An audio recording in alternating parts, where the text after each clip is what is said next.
I'm Jacquelyn, and I am going to be hosting the second installment tonight of the Social Hour. I have my co-host here with me tonight. We have Abiola, we have Jacquelyn,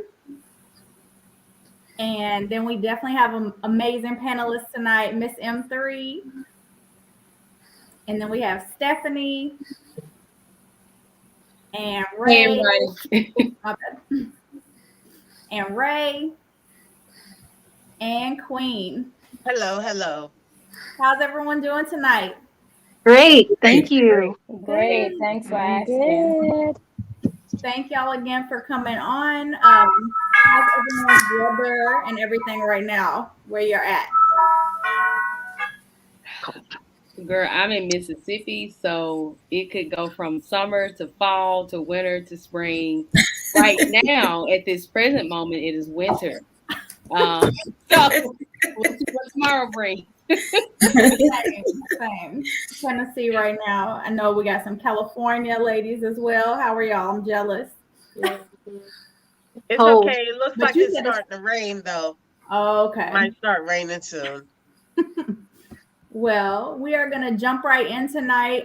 We have, a very broad topic, but I know I'm excited to hear y'all's opinions and just input on this. So we are discussing financial literacy tonight.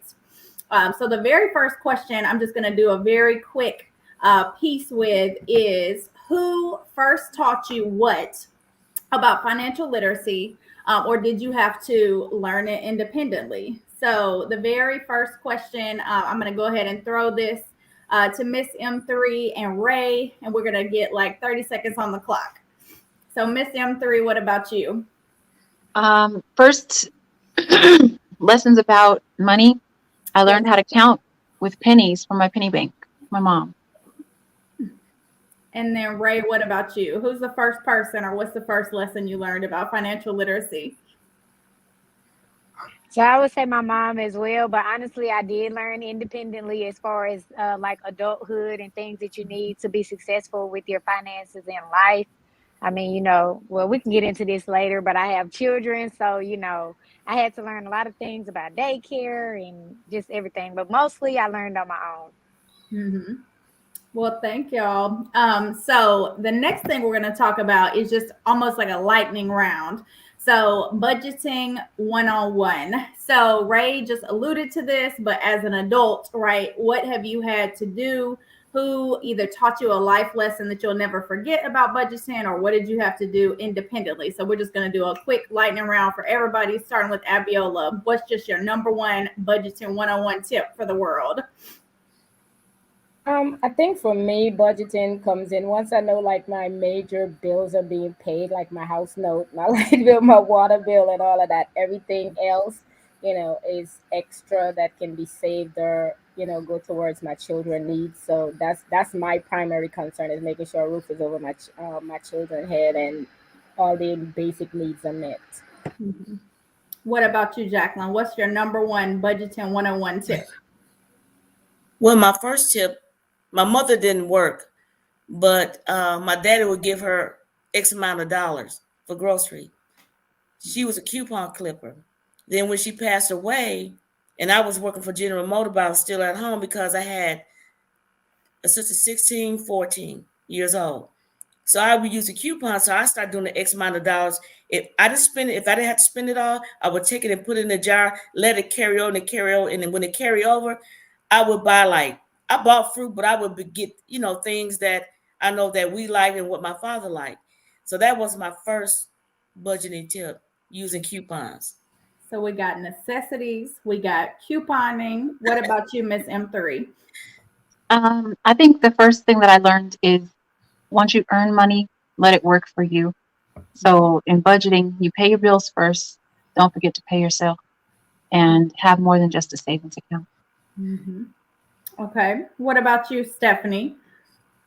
Well, I am a little bit anal, so educators universally don't make the most money.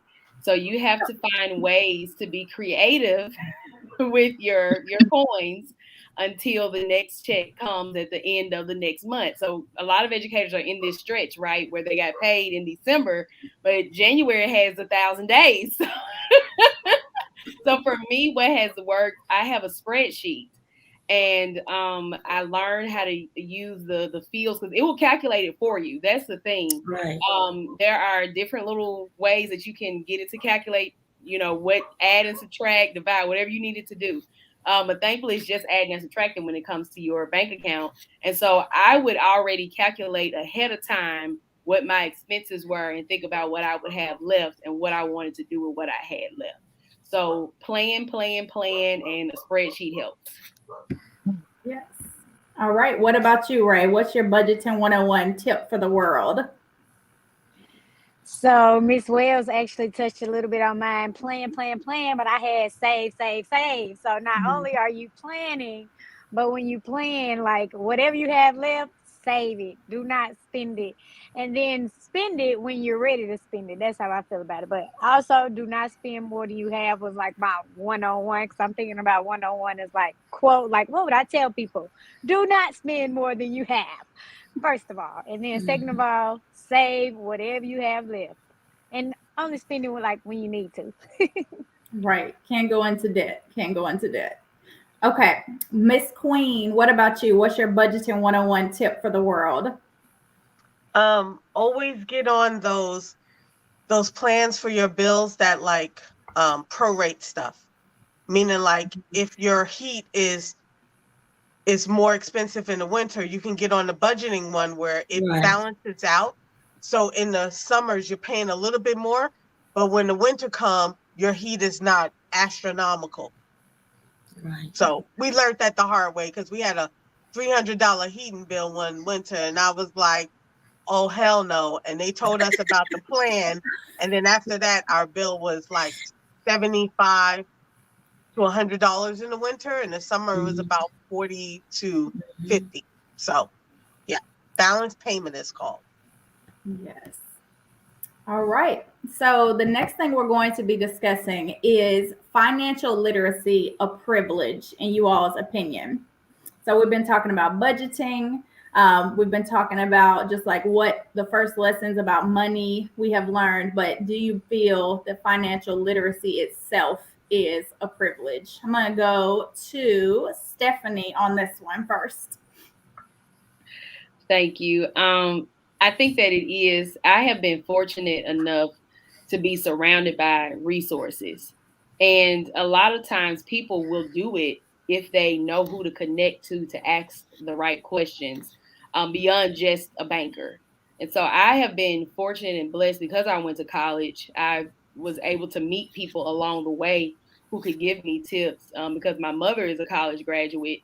She was able to give me a lot of tips as well. And I'm not saying that the only way to get the tips is to be a college graduate. What I'm saying is because I was around people who surrounded themselves with people who were educated in that area, it made financial literacy easier for me. And what I've come to find is that a lot of people just don't know where to start, who to go to, what to ask. And it's hard to spark a conversation about your money with strangers. So I've just been fortunate enough to be surrounded by resources and surrounded by people who knew how to manage their money well, and they were able to give me tips along the way. So I count it as a privilege because not everybody has that opportunity to have the resources to know what to do with their money. Exactly. So I'm going to answer this one as well. Financial literacy, I definitely do see as a privilege.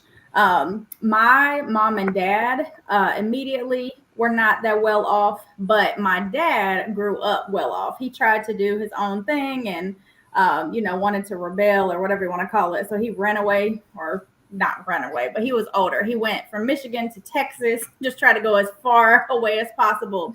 But I do not think that he was set up for success because his family was well off. So they did not teach him as a white man to budget. And so he didn't know if he's watching this right now. Sorry, I'm not trying to throw you down, Dad.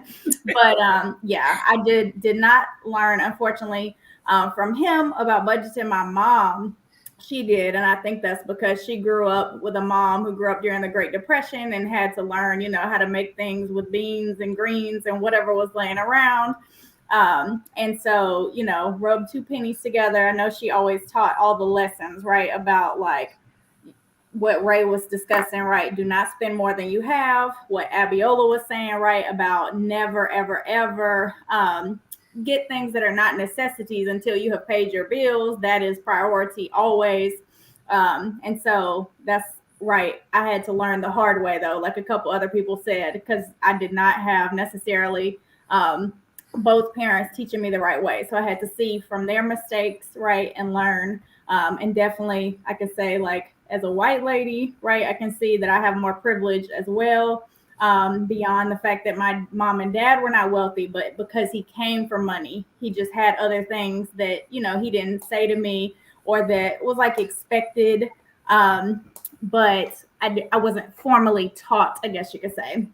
And so anyway, so now we're going to go to Jacquelyn. And so the second part of this, it says, regardless of if financial literacy is a privilege, do you think, Jacquelyn, it should be taught early on, either in an educational setting, if not at home? If people are students or children, or even adults, right, were not taught at home, how do you feel it should be introduced?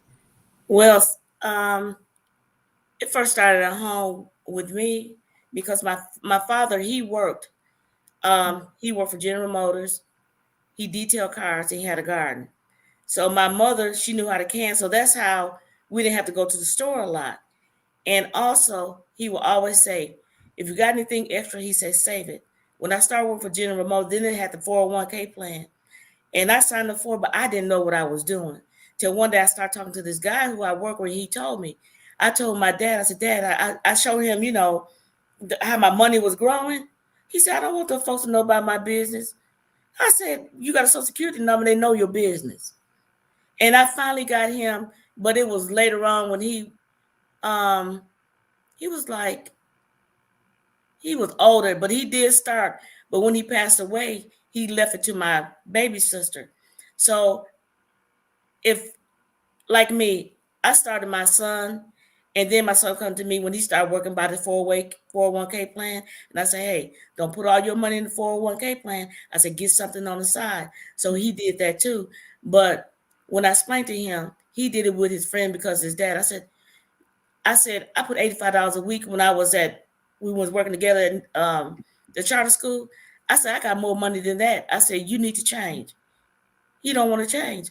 I said, Calvin, listen to me, change. So I don't know if he did or not, but I'm going to check on him because I said, a lot of times they charge you and you don't get nothing. Mm-hmm. And I said, you have to watch who you let over your money. Mm-hmm. And I said, it need to be taught in school. It starts at home, but school need to put something in place for them for that. So we're going to transition there. Definitely what you mentioned about, watching who you let manage your money. I have a coworker. She had pulled out money and they were supposed to be investing it for her or supposed to be putting in 401k. And when she switched jobs, she found out, and, she was keeping up with it herself, but not as closely during the time, busy education. Everybody's busy. You might not look at it all the time. And so she saw that they had messed up her money, right? And she had to go to bat to argue, to advocate for herself. And so definitely what you said, Jacquelyn, don't just put it in 401k, which again, what we discussed earlier is a privilege, right? Everyone might not have access to a 401k. Right. Everyone might not have access to retirement. All jobs, right, are not provided that. Even all careers are not equal opportunity with that. So thinking about that when we go to the investment question later. So you just mentioned or alluded, you talked about your dad and your son and things that you taught him and yourself. And you mentioned at the end, definitely it should be taught early on in education because everyone might not have, family who is knowledgeable about this. So what do you think about this, Ms. M3, as an educator? How do you think it could be incorporated more in education, or how have you possibly incorporated it? Well, growing up, I went to a medical magnet school. So that was my high school experience. And we had economics class. And that was my first, understanding of interest on your investments. Like you put in, so you have, whatever, I think we did Easter grams or something like that. And we made, well, it was a huge amount. Like, I think we did like Dollar Tree kind of stuff and put it all together so that people could give their Easter gram to their best friend or their love interest, right, at the high school. And we did, I think, 111% kind of like made back what we put into it, and 11% over that, or however. It was just like, okay, so this is how money works for you, kind of thing. And it wasn't hard to do. We had an assembly line, we put it together, and then, the profit was, for us. And then he taught us CDs. And at that time, like, so two things. Financial literacy is a skill. It's a learned skill. And then the privileges, being able to have the resources to do the work, right? So then your money works for you. So I learned all of that. Like, I think I was a junior in high school, but it wasn't until starting about college and then the year after college that I actually got to implement it, because financially, we were struggling. But I think the best time if in your life to be poor is during college, because you get all the things that you need taken care of, right? Then on top of that, you get the education that you need, so that once you're in the work field, you start putting that into practice, and then you're set. If I had invested in CDs in high school, 10 cents on the dollar back then in the 90s, like what? Now it's like one penny, or like less than 5 cents. It's terrible, but yeah, I learned it then. And I would say definitely in high school, middle school. I teach my middle schoolers. I teach math in the summer. I teach health science during the school year, but in the summer, I'm all about it. Like, I'm a learner, and it's a lifelong thing. Teaching is still, we're learners. I get those videos and I show them, hey, look, Terry Igioma, you need to watch this woman. Learn from her. And I'm like, you guys, you don't have to be 18 to do this. You can do this now. Right. And so, yeah. Exactly. I think that's so important that you're starting that really early with them in middle school. I know Abiola and I taught kindergarten together. And have you seen or have you implemented anything as early with some of them or with your other students? I know now you're teaching a variety of ages. I can speak for my actual kids at home, because my middle child, he is into buying stocks. Kids are these days off of their parents' money. So I got him. He bought some Roblox stocks. And then for my younger sister is actually very into financial literacy.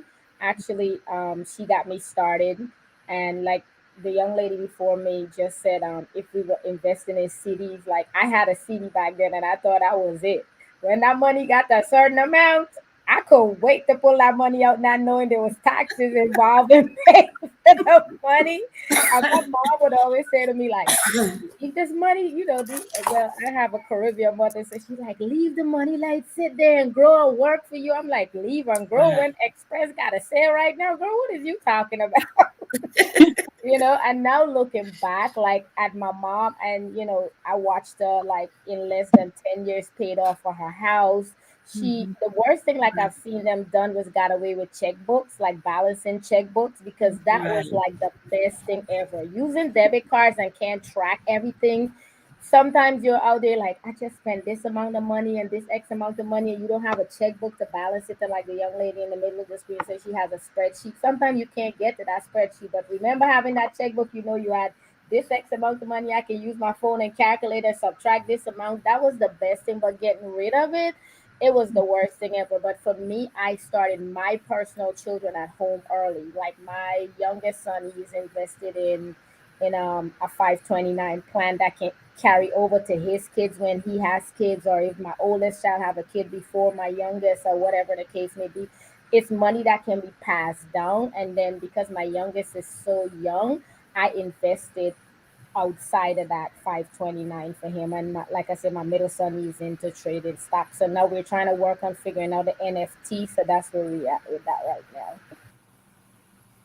What about you, Ray? I know you have children of different variety of ages as well, like Miss Abiola. So what are you either starting them out at home or different things that you've taught in the classroom to your students? So I was actually going to mention some of the things that she said actually because I have an 11-year-old who's just, ooh, those pockets be burning. I'm just like, son. So I just always just encourage him, like, okay, you have this amount of money, so just decide on like, is that even worth spending? Because right now, like all those things really don't matter to them. They just want the nice shoes and they want to, impress everybody. But but having our children just to understand, like, this is not about impressing others. Like, this is literally about your future and like, because he's a black man and things like that, which I'm not gonna get too much into that, but just like you have to set yourself up for success and it starts right there. So, I just try to teach my own children that, and then being a math teacher, of course, in some lessons, like right now we're talking about ratios and proportions. How, Convenient. how convenient is that right now? So I'm even teaching, lifelong skills within these lessons, like, when we're talking about even just a ratio number, like, okay, when you're ready to go to that store and you're spending that money. So I just always relate it back to how they're, living their everyday lives and just helping them to understand like the value of money, and not just the value, but just like knowing that it's not just a thing that you keep in your pocket and spend. It's also like investments. Like, I like the word they were using right now because it's literally to set you up for success in your future. Exactly. Thank you for all those points. And what you just mentioned with your child, and Abiola mentioned even about herself with like Express. I remember when I was younger just being so embarrassed. My mom would be like, okay, we're going to go to the thrift store or Walmart. You have this much. And I was so embarrassed. I wanted the Birkenstocks, Timberlands, all the nonsense. She was like, you can get that. Nobody knows where that came from. And it's this much cheaper. And then you're going to go save this. But all I could think of in my young, immature, naive mind was, oh, I don't want kids, no one to know where I got the, and how would they know unless you tell them? They don't. But whew, like what y'all are saying, right? The kids, they just don't know about their future, and they just have no perception of, unless they're taught at home from an early age. Even though we might try to teach them, or our parents might have tried to teach us, sometimes we do have to learn the hard way. And if not at home or not at school, when you get into that budget, like what Stephanie mentioned with the document, the Excel document, what Abby said about the checkbook. I remember the first time I was with my now boyfriend and I saw him, I was like, your checkbook says you haven't balanced this in several years. I was like, you must be rich because this is budgeted to the penny. And yeah, I learned, right, that he does budget. He's just much more kind of like what Stephanie was saying, more, I guess, modern, right? And now I have on my phone through Google Docs, I'll pull up my little nerdy budget sheet that's like 4 years old. And I'm like, oh, I don't know about this because this region's account is low. So no, I do not need this, or no, I do not need that. But keep it to the penny, because as multiple, all of us actually are educators in one form or another. And I know, Queen, you do social work. So all of that, we all know we are not paid that well. So we have to budget strictly, especially y'all with families. So I just know it's a daily struggle, right? But we all need to make sure the financial literacy should be key. Everyone should do it. It's not fun. It might be considered nerdy, and I know, especially I know, Ray, you mentioned about like your son being a black man. I love that you're bringing that perspective, but also it's so rare, and it's still like a not as spoken about topic, but women not being as emphasized in STEM. I remember meeting Stephanie several years back now, and just being so profoundly inspired, how she was so excited to talk about how she was a woman, she was involved in STEM and math, because it was on, when I was younger, that was not encouraged. It was almost like, oh, you can do art, you can be dramatic, you can talk and be outgoing. But I thought, I just couldn't be involved or wasn't smart enough. And I was always very introverted in that. I always run my mouth about everything else. But with math and stuff, I felt like insecure, right? That I wasn't smart. And now I'm like all about accounting and budgeting and all of that. But I just want women, specifically young girls, everybody to be empowered and to know that that is something they should be, can be involved in. So what do you want to speak to about that? Because I've been in all of y'all's classrooms almost, except Miss M3, and of course not been in your office or in your professional space, Queen. But I love to see how each of y'all have interacted with students, with kids, your own sometimes. What is something that you would tell anybody right now, adult, child, because we can all continue being educated, not just in the classroom, about financial literacy, budgeting, anything else that you would like to tell the world? Well, the youth that I've worked with, transitional age youth, I worked with foster care and homeless youth. So one of my jobs, we provided an apartment for them for 2 years. We helped them with getting a job, mental health, if they had it, needed it, whatever they needed. 2 years, rent free. So I had a few clients who, you know, they got their little job, they start making their money, they start feeling themselves. And, you know, I go to their apartment, it's filled with flat screen TVs and PS4s, and they got the Gucci shoes. And I said, you know, you've been here 6 months, you know, you got 14 months, you know, you don't have too much longer. It's going to go by quick. So let's see, they had to pay into their youth savings account. So it was a savings account that we held for them. And so I had a few of the young people very oblivious to credit, being able to qualify for an apartment. They just had this lavish idea since they were in a program, what they were going to be able to do. So I took a few of them to apartment management company, and I had them apply as if, and the people told them, you would never get an apartment here. This is why. You have no bank account. You have no history of credit. The credit score you do have is because you let your mama put that in your name is this. So reality hit them very quickly. So I do say that when you put reality in their face, they listened. So I had quite a few of them do really well. I had one girl, she was in a program for 4 years, and she was able to save $85,000 as a single mom, and her credit score was 745 when she left me. So I would say pay attention. Like, you don't have to live in the moment, you know, like enjoy doing little things for yourself, but you know, you got to plan for your future. You really do. I wish I would have known about 401k early on, because I think I would have invested in it my first job. Even though I was a nanny, I would have invested in something heads on. So yeah, that's what I would tell them. Pay attention and get a reality check real quick. That's true. It don't wait for nobody. That's true. Exactly. I love that you said that, though, about like when they were provided the access, when they were given the knowledge, they did well with it. Because I feel like most humans, if given a chance, right, or given the privilege of given the access, they will rise to the challenge. And oftentimes people think, oh, because someone's from a certain neighborhood, a certain background, they don't know, or they wouldn't do well with this, or someone has to guide them. But anyone can do it. Anyone is capable. You just have to have the tools, have to have the resources, like what Stephanie said earlier, and just be given opportunities or taught to take and gather your own opportunities. And what you just said, Queen, is so prime, because I know, like, when I was waitressing or anything, right, I'm sure I spent some nonsense money, because that money is right in your pocket right away when you're waitressing, or if you're doing retail and you get that little quick check and you're in college. Ooh, if only I would have invested. Right. I also bribed them to put money in their youth savings account. So I would do a raffle on the 15th of every month, and whoever didn't put in it didn't get in the raffle, and those who did got a prize.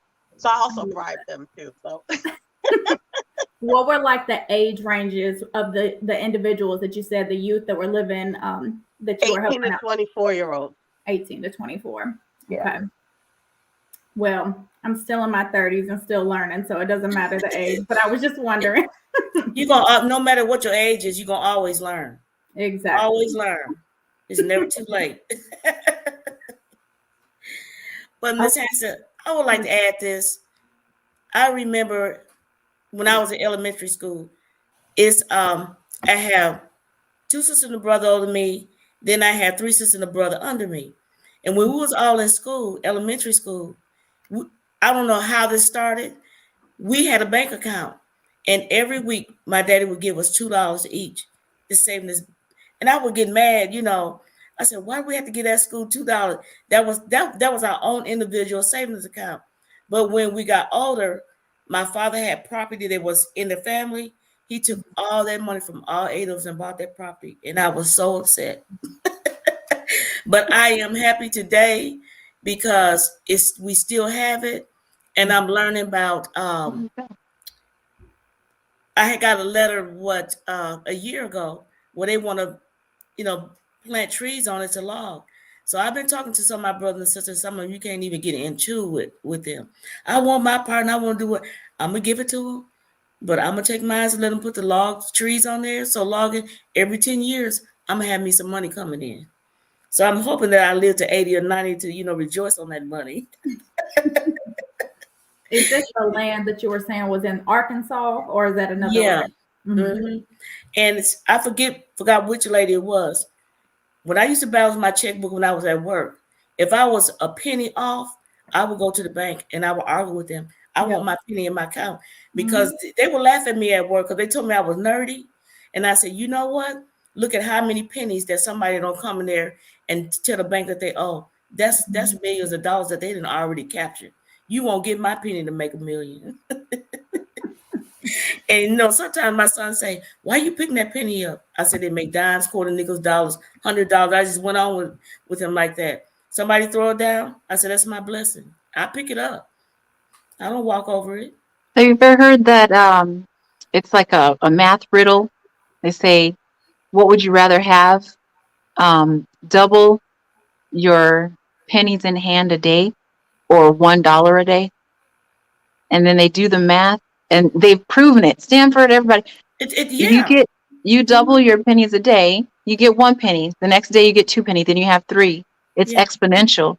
Mm-hmm. The person that gets the pennies doubled every day, that's true, comes out richer than the person that gets $1 a day. Right.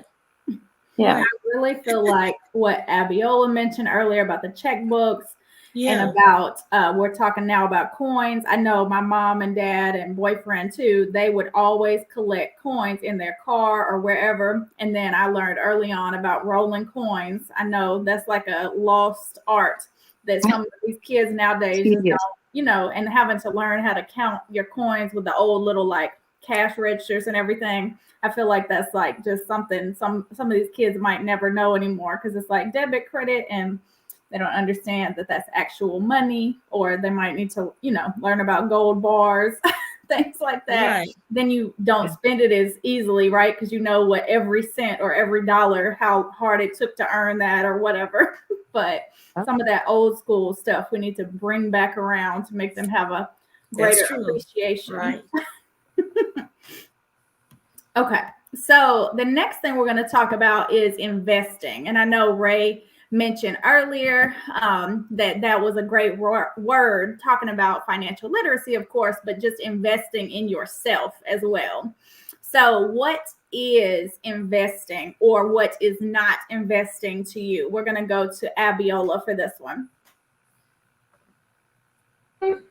For me, investing is leaving generational wealth for my children, because I got in the game late, but I'm investing in my children so that they can have money that they can pass on to their kids. So I'm with Fidelity right now, and every paycheck, it comes off the top. So you're not even seeing that money from, jump. So it don't really affect my paycheck or my husband's paycheck or anything like that. So, and like I mentioned earlier, my youngest, he is 7, so he is probably going to end up with the most money out of all the kids, because one is 18, one is 13, and they're always mad at him because when I pull it up on the computer, they're like, why he got so much more money than me? I'm like, that's because he don't know how to spend his money.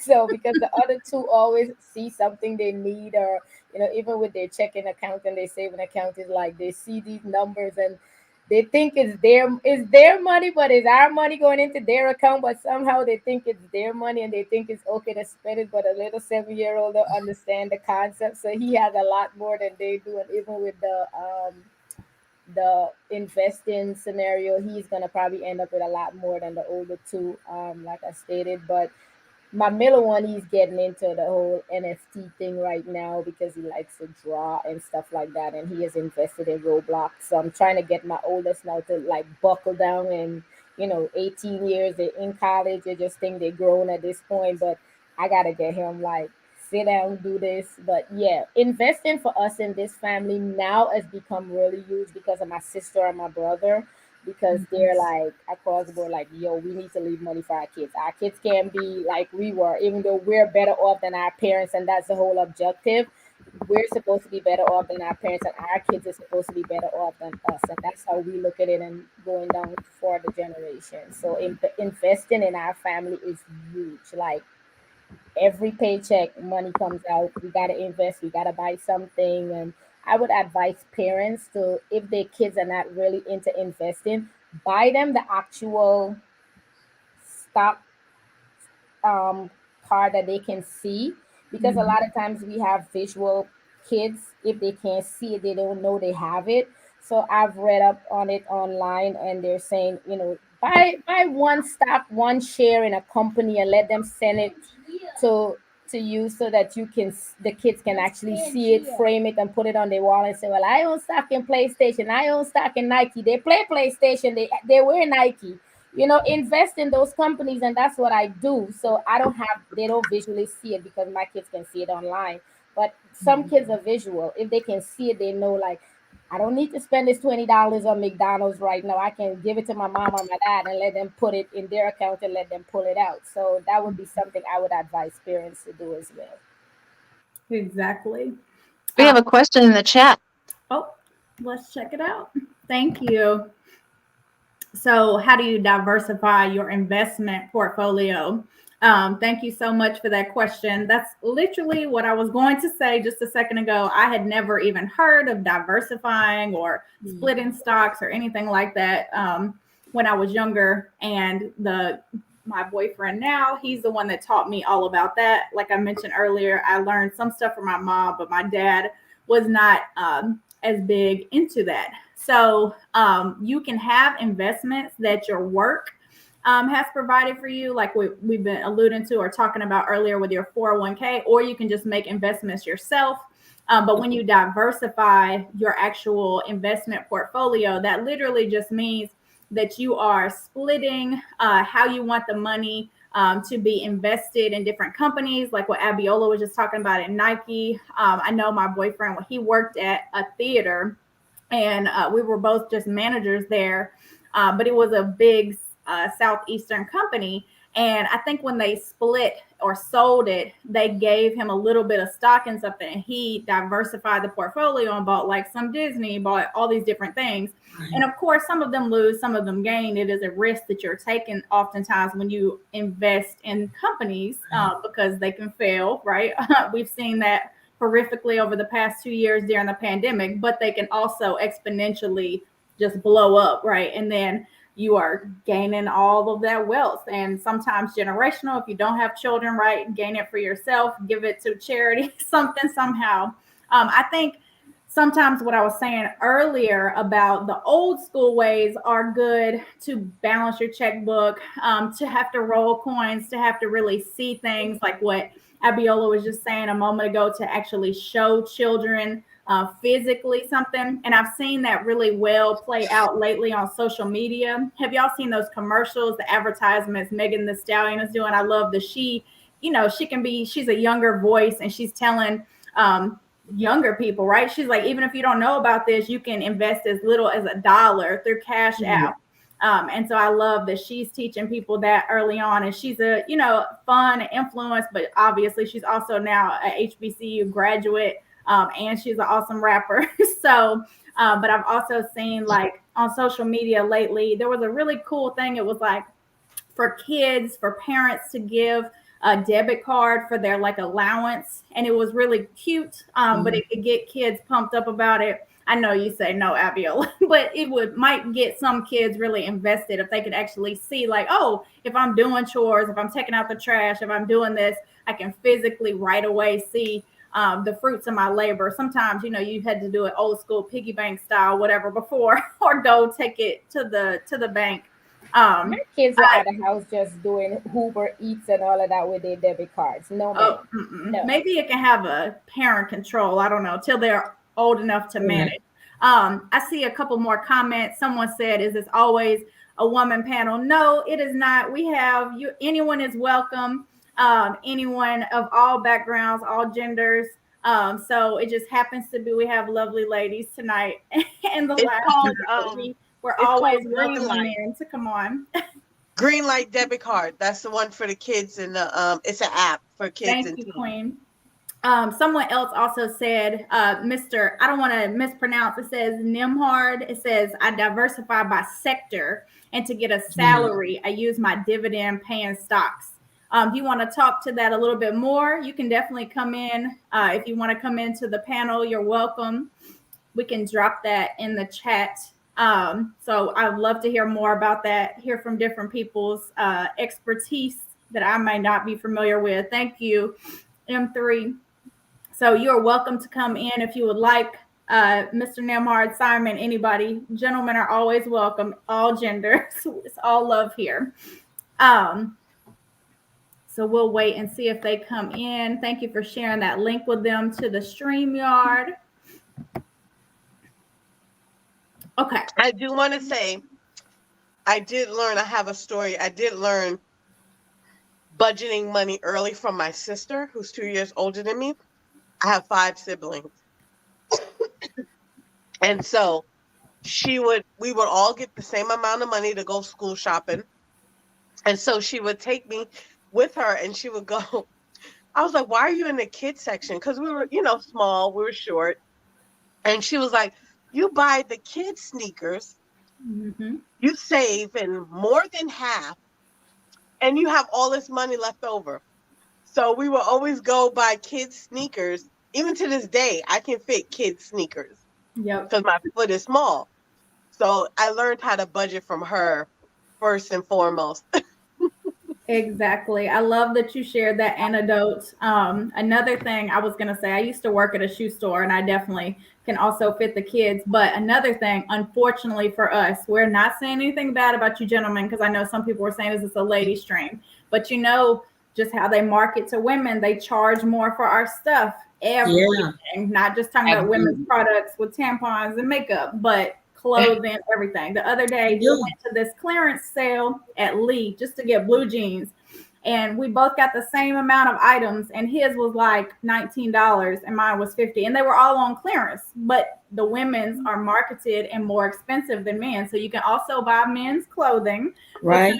They're just cheaper. It's just, it's sad, but it's true. So kids and men's clothing is oftentimes cheaper. I think Stephanie, you were wanting to add something. Yeah, I did.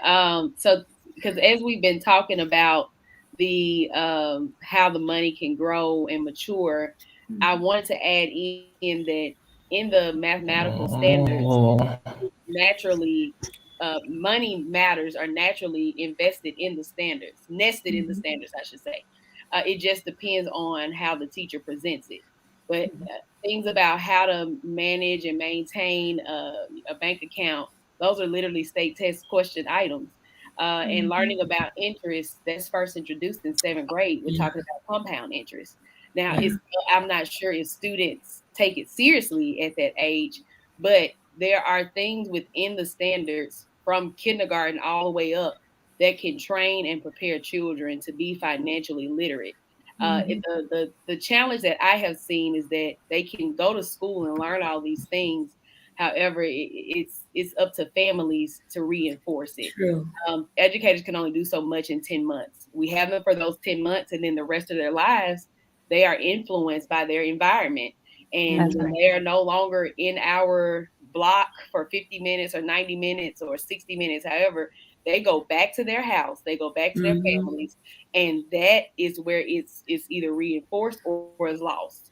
So ideally, we would love to have a world where parents are also invited in to come and learn these lessons, or the students go home and they share their information with their family. Sometimes it works and you see the change, and sometimes it doesn't, and the child literally has to be the one to start something new within that household.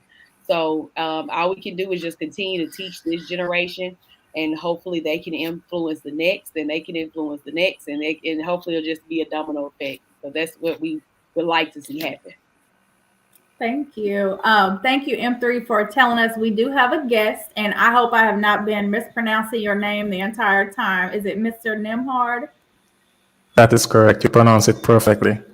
Okay, thank you. And so I definitely want you to share what you shared in the chat in more detail. You say you diversify by sector to get a salary. You use your dividend paying stock. So if you can expound upon that and teach us all something, please.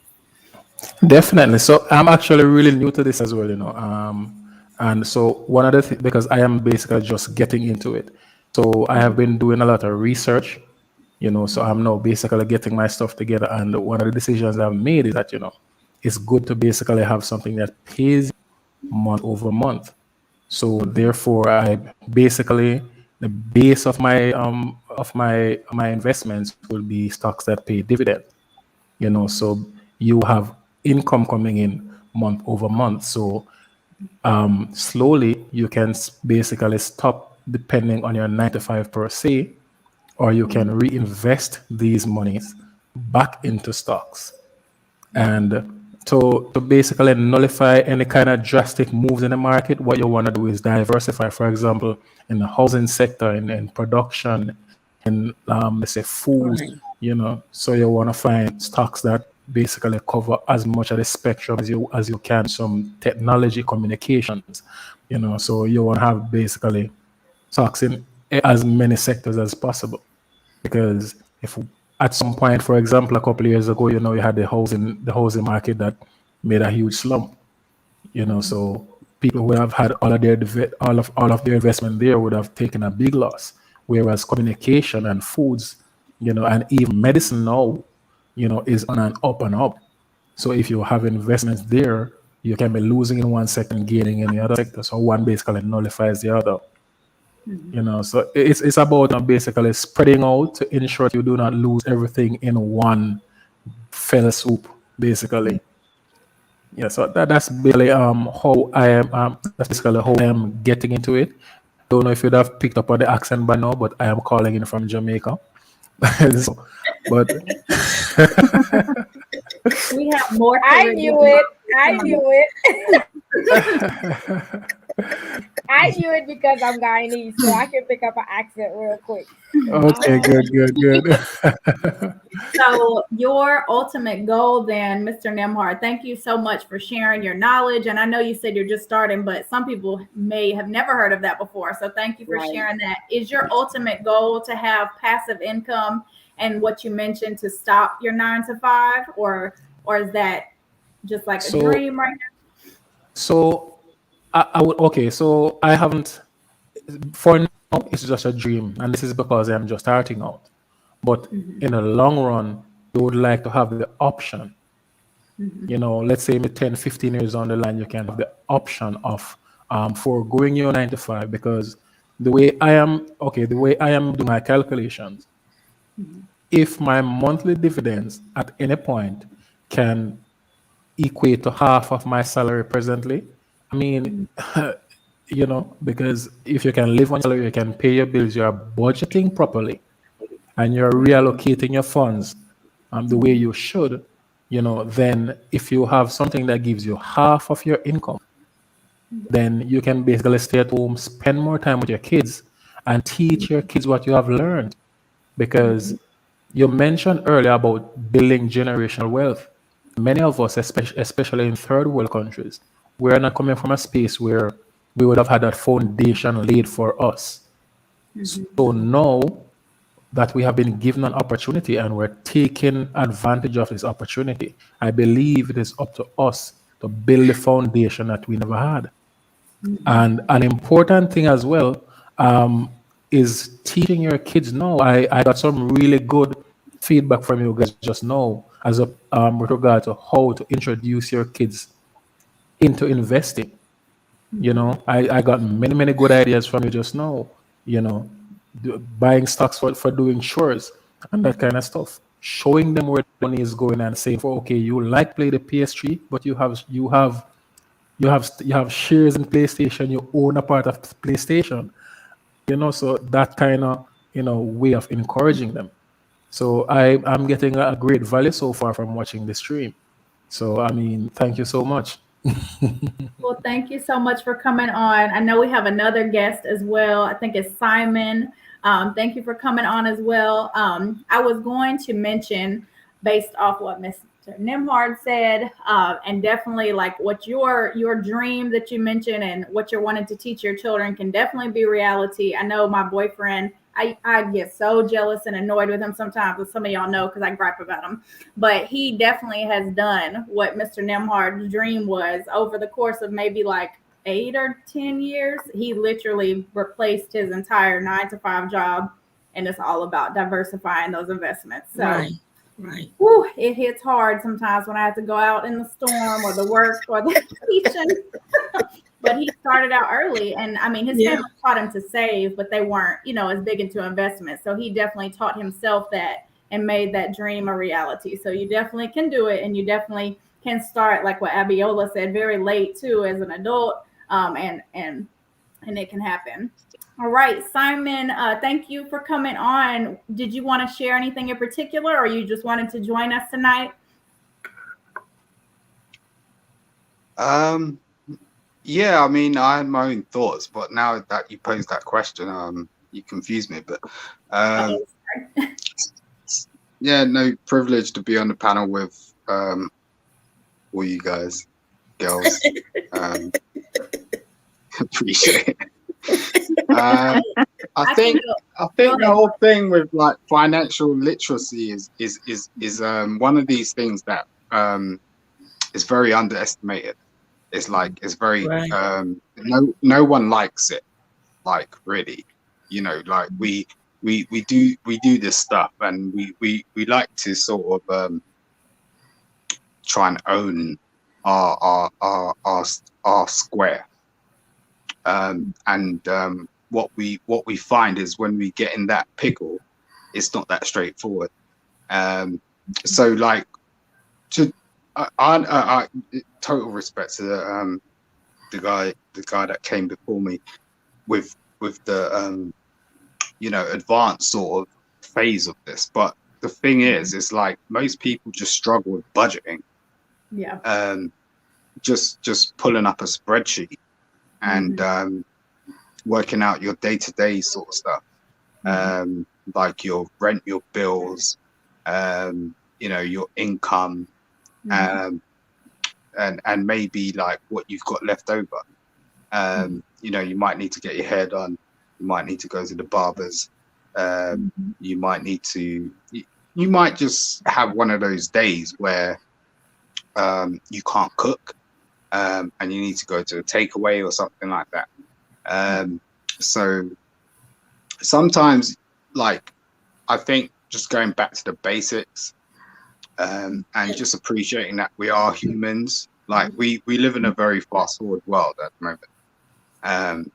And with all this crypto and earning and this, that, the other, we need to understand what that is before we get involved in that, because it's not that straightforward. So that was my initial take on it. Well, I love that you brought your perspective to it. And I love that you also mentioned back to basics, because if people don't have that foundation, what you mentioned about budgeting, about just like what Ray mentioned earlier, do not spend more than what you earned, right? Then they have set themselves up for failure. And so your point about, we're all humans. We can all make mistakes. Sometimes we might spend, something, or we barely have enough to survive, right? We've all mentioned earlier, we wish we would have invested more when we were younger. We wish we would have put more in when we were in college, or known what we know now, so we can all learn and hopefully teach our kids or future generations about that. But I love that you brought it back home with that, Simon, about back to basics, back to just everyday kind of struggle getting by. And I think that can kind of transition us out too, because again, these past 2 years, it's crazy now to say almost 2 years during the pandemic, but it is. People literally took their entire 401k, right, and destroyed it. Or that was it. They had to, because they had to survive. They weren't able to go to work. They weren't able to invest. They weren't able to even think about any kind of passive income, because they just had to put food on the table. They just had to go to the hospital. They just had to buy, whatever, pay bills. And many people struggled. Many people became homeless. So I love that you brought it back to that, Simon. Would anybody else want to? But I got some. But what if it's one thing that this pandemic has taught? I don't know for everybody else on here, that it has taught me that you can live with the bare minimum. You don't need Yeah. that new pair of shoes. You don't need that new shirt that you think you need. And then when you decided to clear out your closet, you realize you had stuff that still had tags on it.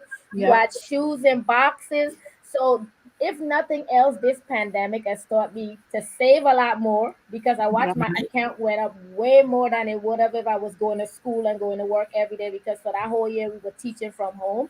It has taught me that I can save. I don't need everything that I see in the store. My kids don't, I didn't have to buy no school clothes, no school shoes, because everybody was on their laptops in their room or wherever they were in this house going to school. So it really, really, I don't know for everybody else, but it has taught me that you don't have to, you can live on the bare minimum. And I don't need to buy clothes at least for the next 3 years or shoes.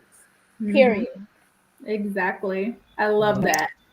And I think for some Makes you keep your body right. Right. yeah, and I guess to add to that, for some people, the pandemic showed them that, like, man, I really need to make some changes with my finances, because for some people it was a strain to have their children at home, because they couldn't go to work and make sure that their children were able to go to the school to get a lunch.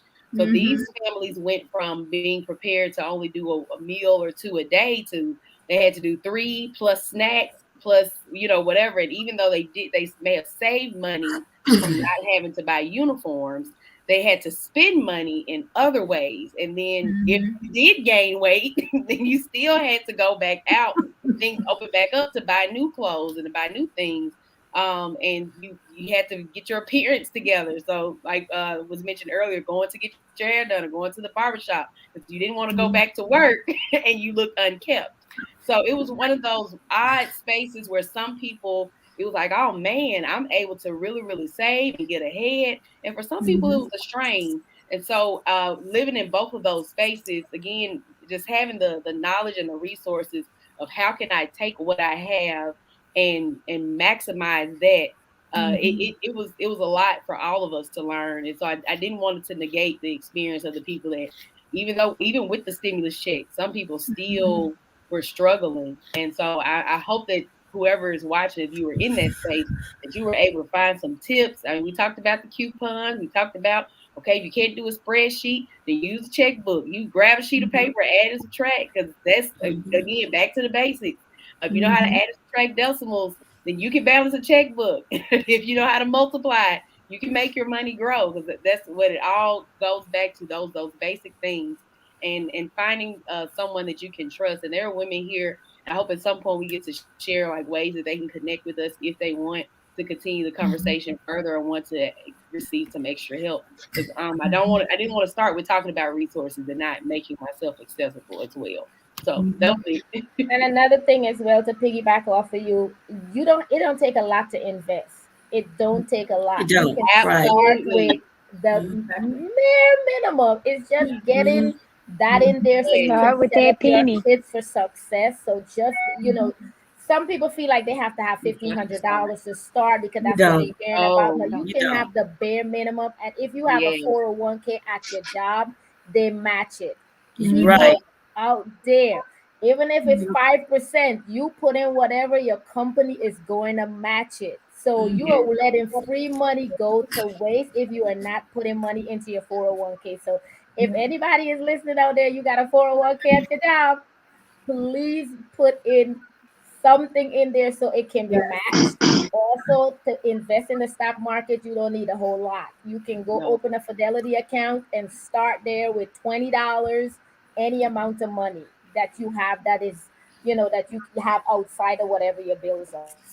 And that money that some people are spending on that Starbucks or Dunkin' Donuts every day that is not a necessity, go ahead and put that little 10, 20, 35, 50, whatever amount extra that, if you have some extra that you're getting things that are not necessary, put that percent on top of what if your company will match your 401k, and you can retire a lot quicker. Or, if you, again, have that access privilege, definitely take advantage of that.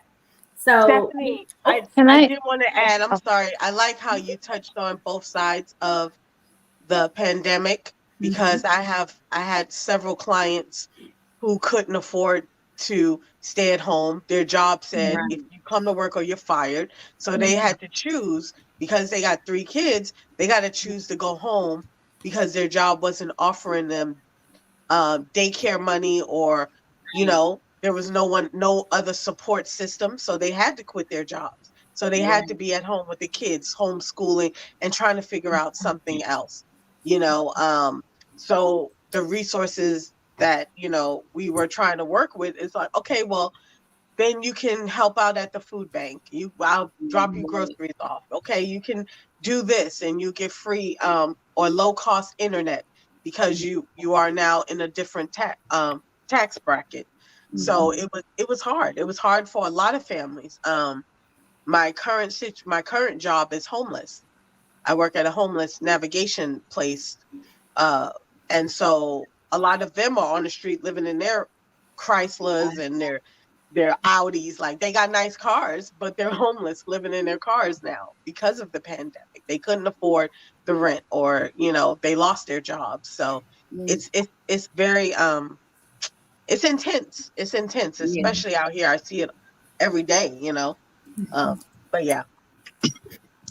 Just before I jump off, thank you, I'll just say, if you'll allow me, if that's okay. Definitely. I was about to thank you and Mr. Nimhart anyway for sparking extra knowledge that came out of us that we had not prepared to discuss, because y'all came on as guests and inspired us. Go ahead. Sorry. Like, in terms of financial literacy, throughout my life, and all that I've done, the only way I gain financial literacy is by reaching out to people. And I would urge every person, and I know like people are hesitant, get in touch with people. You connect with people. We're on these panels. We're in a new age. We're in a new world. Connect with people. If you need to speak to someone about something, we only get about 2 seconds on any platform to actually acknowledge our own personal sort of diaspora in terms of what we're going through. But there are people out here that are giving you that like knowledge, like free information at will. So feel free, email them, get in touch with me if you want. I can offer you like any, if you've got questions or whatever about certain things, I'm up for that, to an extent, obviously, but I'm up for that. And make use of the new world. We're going to move forward with this. I don't know what noise that was, but I've got a hopper. And peace. Thanks for having me on the platform. I appreciate all of you. I love this stuff. Take care of yourselves. Okay. Thank you so much, Simon. Ms. Hanson. Yes, I was going to say, since Simon mentioned that, I think he got off very quickly, but if everyone would go ahead at the end, this will be the conclusion of the social hour for our second installment tonight on financial literacy. But to reiterate what he just said, if anyone would be willing to discuss or keep the conversation going, go ahead and put in the comments on the YouTube channel your social media platform if you feel comfortable. I'm going to go ahead and drop my Instagram, and just feel free to reach out to people. Feel free, what he mentioned earlier, of both sharing knowledge freely, asking people questions. What Stephanie mentioned earlier, it's all about resources, access, opportunities, right? And if we can all invest in each other, invest in our families, invest in future generations, with this financial literacy. It is very important, and often what Simon alluded to just a moment ago is just not emphasized enough. So I've been so fortunate to get to speak with you all tonight. And hopefully y'all will continue tuning in to our social hour channel every other week, every other Friday evening. So I love you all. Thank you for being panelists this evening. For Jackie, for Abiola, my co-host. Love y'all every other week. Miss M3, Queen, Ray, Stephanie, thank you for being panelists tonight. Mr. M. Thank you so much for coming on as a guest. Loved having your input tonight. And then Simon, of course, he left us, but thank you again for tuning in. And remember, we are the social hour, but we are part of the Knowledge and Relationship YouTube channel. So please subscribe, continue tuning in every other week. Thank you so much. Have a good evening. Thanks, guys. You have a good evening as well. You too. Thanks. And Bye. is this where we? Nice to meet you. Is this Oh where yeah, we? you can drop it. You can drop it in the chat if you want. Oh, okay. On Yeah, the comment. Mm-hmm. Gotcha. My Put your name on screen is the same as on Facebook, Stephanie R. Wells. I also tutor, and I'm wearing one of my shirts. You Matter Tutoring and Consulting. I am a math educational consultant for the Kirkland Group, and I also tutor math. I am a mathematician, so I am more than able to help students with math or adults. So I'm assuming that the information will be typed in, or like my name is on the screen. I just dropped it on there for you Matter Tutoring. I think that's, and then I think that's how you do it, right? Yeah. Where are you at? I am in Ridgeland, Mississippi. Okay, So, my dad's from Gulfport. That's Central Mississippi. Yeah. So I'm in Central Mississippi. So yeah, but I tutor virtually. And I have a website that's being built. So you can find me, like my page on Facebook, Instagram. I'm also on TikTok. I'm working on getting some more videos out there. So I'm excited to be a part of this. Thank you all so much. Thank you for coming. Thank you so much. All right, you all have a great night. I saw someone else in the chat, Just Kaya. Hi, how are you? We are just signing off, but thank you so much for coming on, tuning in. Can we give them a little bit of homework? Oh yeah, definitely. Give them Okay. So Mr. Nimhard gave some examples, right, of diversified accounts, how to have dividends. If you go and look, there are YouTube videos that teach about investing. Here are 3 things. Just understanding, diversify. You have an aggressive, you have, that's like, they usually say the young folks go after the aggressive markets. Those are the volatile markets, right? In those markets, you don't want to put your whole house in that investment, okay? Something like small change. You get $100 a month for Starbucks, put that $100 into a volatile, see what it does, right? Invest in Starbucks and see what happens, as opposed to drinking Starbucks. Okay, just for that month and see what happens. In the aggressive market, then you have the, what's the second one? Mid-range. So it's not as aggressive. It's kind of like those 40-somethings, 50-year-olds, we're still working, so we can stand to lose a little bit. Those are the moderate investments, okay? Things that, have some aggressive things and some things that are like long-term investments, things that are years from now, you'll take it out, but not right now kind of stuff. And then there's the moderate, aggressive. What's the other one? It's the shallow end of things, just getting your toe wet.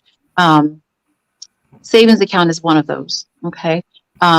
The housing market is one of the moderates. So if you're investing in properties, that's another way. Stocks and bonds. Bonds are longer term. CDs are longer term. Those are kinds of things that are more moderate to I'll call it shallow, but there's a word for it. Look into those things. Look on YouTube. Watch the videos. We are not financial advisors. We're just sharing with you the knowledge from what we've experienced.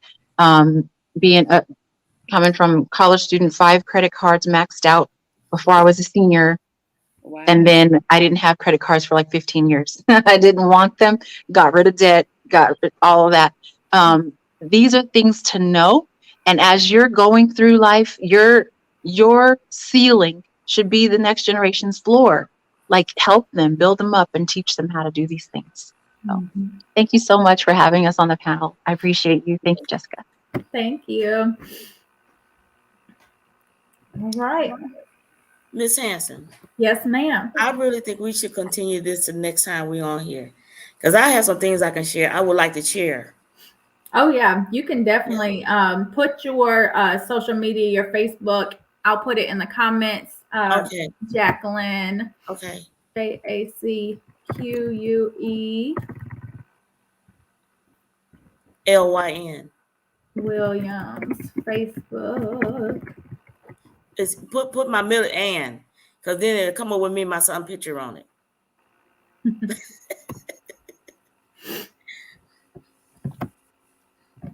All right. So we are signing off for the evening. Thank you so much, everyone. Thank you, M3. No problem. Thank you for inviting I enjoyed you, ladies. You Enjoyed you too, as well. always. I learned some things that I didn't know. We appreciate the knowledge and the relationships building. Yes, yes.